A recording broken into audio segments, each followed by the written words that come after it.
Welcome back to AI Paper Podcasts. Today we're looking at a really interesting paper, DeepSeek-OCR, Context Optical Compression.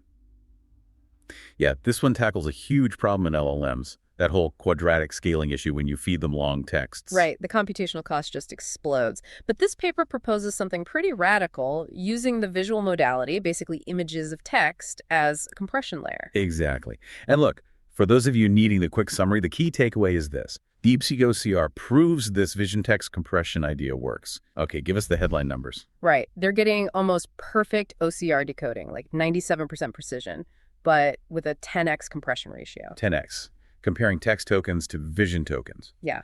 Fewer vision tokens needed to represent the same information as many more text tokens. And architecturally, they built this thing called the Deep Encoder. Ah, the new encoder. Super efficient. Designed specifically to keep activation memory low, even with really high-res images. That's a big deal for hardware. And how does it stack up in practice? Well, their small mode, using only 100 vision tokens a page, actually beats models like OCR 2.0, which uses 256. Okay, that's already impressive efficiency. But then there's the Gundam mode, their high-performance setup.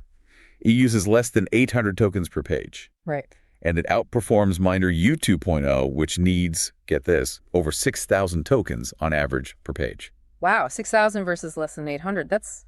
That's a massive difference in VLM token use. It's a game changer for efficiency. Okay, let's unpack this properly then. We have to start with the core problem they're solving, like you said, the context crisis. Yeah, the quadratic scaling. Everyone knows it. Double the text lengths, quadruple the compute. It just doesn't scale for really long documents. It's fundamentally unsustainable if we want models to handle, say, entire books or massive reports. Exactly. So the core insight here is, well, it's pretty clever. Instead of just trying to optimize processing the text sequence, they realized that an image of that text, like a scanned page, can pack in all that information using way fewer tokens. So the visual modality itself becomes the compression tool, a kind of vision text compression. Precisely. Think about it. The layout, the structure, the relative position of words, it's all implicitly there in the pixels. Right. You don't need extra tokens to describe formatting like you might with raw text markup. No. The image is the structure. That's a great way to put it. And using OCR as the task is perfect, because it gives you a clear test. Compress the text into an image, then decompress it back to text. And you can measure how much information was lost or hopefully not lost. Exactly. It lets them ask that crucial question. If you have a page with, say, 1,000 words, what's the absolute minimum number of vision tokens you need to get those words back accurately? Okay, so to hit that minimum, they built DeepSeek-OCR. It's got two main parts. This new deep encoder and then a decoder, right? The DeepSeek 3B-Mo. Yeah, let's talk about the decoder first, because that choice is also about efficiency. The mixture of experts approach. Right, so it's a 3 billion parameter model on paper, but during inference, when you're actually running it, it only activates about 570 million parameters. That's, 6 routed experts plus 2 shared ones? So you get the smarts of a 3B model, but the speed of something much smaller. Exactly. Speed closer to a 500M model makes deploying it much more feasible, for real-time stuff. Okay, but the real architectural novelty seems to be the deep encoder. You mentioned the activation memory crisis. Why couldn't they just use an off-the-shelf encoder? What was wrong with, say, Qwen2VL or InternVL? Well, the big problem, as you said, is activation memory. When you feed high-resolution images into typical VLM encoders, things blow up memory-wise. Pretty much. Models like Qwen2VL are powerful, sure, but they consume huge amounts of memory, which slows down inference, limits your batch sizes. Okay. It's a practical nightmare. Okay. And others, like InternVL, get low token counts, but they often do it by starting with a lower native resolution, so you'd lose some of that fine-grained detail. So Deep Encoder was designed from the ground up to handle high resolution without that memory explosion. That's the goal. Low memory, high resolution, efficient token count. And how does this encoder, it's about 380 million parameters, you said. How does it actually work? It had 3 parts in sequence. Yeah, it's a neat serial design. First up is the perception component. This uses SAM base, about 80 million parameters, and it's heavy on window attention. Okay, so good at local details, finding edges, text boundaries, that sort of thing. Exactly. Captures the fine structure. Then, crucially, comes the second part, the compressor, the bottleneck breaker. Right. This is a 16x convolutional compressor. Think of like distilling the important features.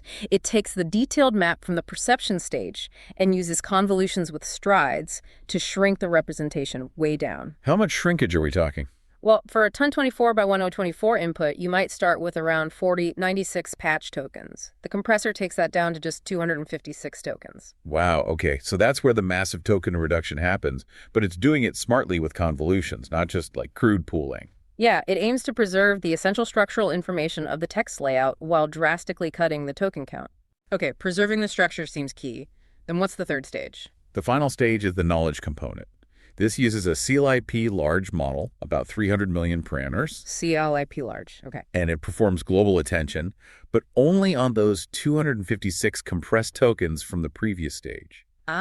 So because the tokens going into the expensive global attention part are already drastically reduced, the whole thing stays computationally cheaper. Precisely. High-resolution input, aggressive but smart compression, then efficient global integration.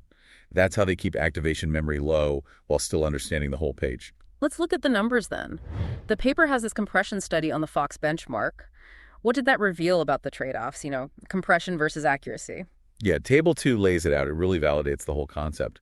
When they aimed for high compression, but not extreme. Like that 10x ratio you mentioned? Exactly. Around 9.7x compression, using just 100 vision tokens for documents that had 900 to 1,000 text tokens originally. And the precision? They hit 96.8% precision. So nearly lossless decoding at almost 10x compression. The small model is powerful enough. That's incredible, but what happens if you push the compression harder? Is there a cliff? Oh yeah, there's definitely a limit. When they pushed it to extreme levels, like almost 20x compression, using only 64 tokens for documents with 1,200, 1,300 text tokens, accuracy dropped significantly, down to around 60%. Right, so that maps out the boundary. For practical use, that 10x range seems like the sweet spot. It looks like it, balancing the speed and the fidelity. Which explains why they need multiple resolution modes in the model itself, right? Tiny, small, base, large. Absolutely. You need options. Maybe for some tasks, speed is everything, so you use tiny or small. Right. Except slightly lower fidelity on complex pages. Other times, you need maximum accuracy, so you go base or large. And then they have the dynamic resolution modes for really huge or complex documents, the Gundam modes. Slight chuckle. Yeah. God love name. Gundam and Gundam M. That's their solution for things like full newspaper pages or massive engineering diagrams. How does that work? Tiling? Yeah, basically. They break the super high-res input into smaller tiles, maybe like 640 by 640 each, process those locally, and combine the features from those tiles with features from a lower-res global view of the whole page, say 1024 by 2024. So local detail plus global context. Right, and they limit the number of tiles, usually between 2 and 9. Yeah. The clever part is that even with this tiling for huge inputs, the total number of final vision tokens passed to the decoder stays below 800. Okay, so even for the most complex cases, it's still under 800 tokens, which brings us back to that comparison with Miner U 2.0 using nearly 7,000 tokens. Exactly. Why is 7,000 tokens per page such a problem in the real world? Is it just slow? It's not just slow. It's often completely impractical for large-scale processing. Think about your context window limits and downstream LLMs, your GPU memory bandwidth. Right. Processing thousands of documents where each one costs you 7,000 tokens. It's just computationally prohibitive. Whereas DeepSeek-OCR small at 100 tokens, or even Gundam under 800, is way more manageable. Massively more manageable. And the fact that Gundam outperforms the 7,000 token model shows it's not just about speed, it's about better, more efficient feature extraction from the image. And its efficiency translates directly into throughput, right? They mentioned generating training data. Yeah, that's a big practical outcome. Yeah. Because it's so efficient, especially memory-wise, they can process a huge volume of pages. They claim over 200,000 pages per day on a single A100 GPU for generating training data. 200,000 pages a day. That's incredible scale. It really is. Yeah. And it speaks to how well they tackled that activation memory bottleneck. Their whole training setup, pipeline parallelism across multiple nodes, it's all geared for this kind of throughput. But it's not just about reading text fast, is it? They talk about more advanced capabilities enabled by their training data mix. Right, the data engine is key. It's not just OCR data. It's like 70% OCR, but also 20% general vision tasks and 10% text-only data. Okay, so a diverse diet for the... Yeah, and that diverse training enables what they call OCR 2.0, or deep parsing. This is where it gets really cool. Deep parsing, so going beyond just extracting words. Way beyond. It's about understanding the structure and semantics of visual elements within the document. Like charts. Or formulas. Exactly. The model can look at an image, figure out, okay, this is a bar chart, or this is a chemical structure, or this looks like plane geometry, and then output a structured representation. It can turn that chart into an actual HTML table. Seriously, directly from the image. Yep. Or convert a chemical diagram image into the standard SMILES text format. Wow. Okay, that changes things for scientific data extraction, for example. No more manually transcribing data points from graphs and PDFs. That's the potential. Huge time saver, reduces errors, and it does this via a unified prompt, identifying the image type automatically.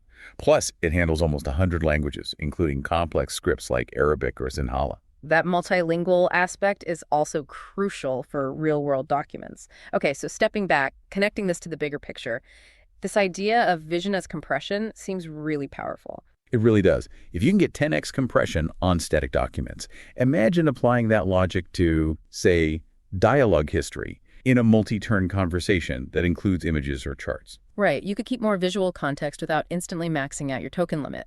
But it does raise that interesting question, what, if anything, are you losing by relying only on the compressed visual form?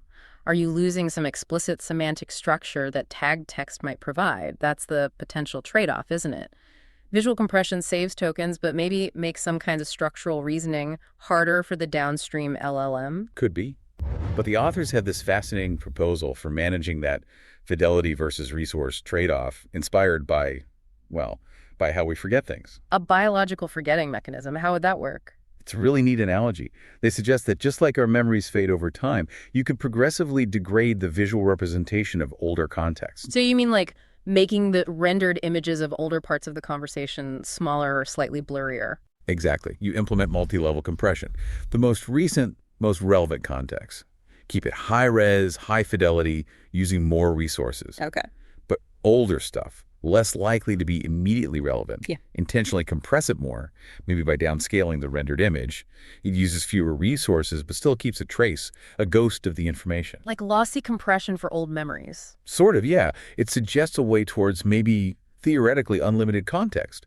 You don't need infinite compute if you can intelligently manage the fidelity of your history based on relevance. That flips the problem, doesn't it? Instead of raw token count being the hard limit, it becomes managing this dynamic fidelity budget. Precisely. It shifts focus from just brute force capacity to intelligent information management.